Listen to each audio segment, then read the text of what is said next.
மாவு கேவுரு மாவை உப்பு தண்ணி தொளித்து நல்லா இட்லி செட்டில் அவிச்சு எடுத்தது தான் அந்த மாதிரி மாவு வந்துடும். வாழைப்பழத்தை புட்டு அதில் தொட்டு சாப்பிட்டா அவ்வளோ டேஸ்ட்டாக இருக்கும். சாப்பிட்றாரு பாருங்கள் சதீது. இதை மாதிரி பிள்ளைங்களுக்கு செஞ்சு கொடுங்க. வாழைப்பழத்தை எடுத்து இது மாதிரி இப்படி தொட்டு பசங்க கடிச்சு சாப்பிட்டுச்சிங்கன்னா இதில் பிசைஞ்சு கூட சாப்பிட்லாம். அருமையாக இருக்கும். இதை மாதிரி செஞ்சு கொடுங்க. இன்றைக்கி பசங்களுக்கு டிஃபன் எல்லாமே கேவுரு புட்டு வாழைப்பழம் தான்.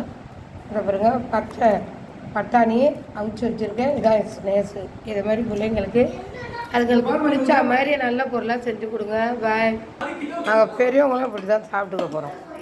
அது கேவுரு புட்டில் கொஞ்சம் நாட்டு சர்க்கரை போட்டுக்கோங்க.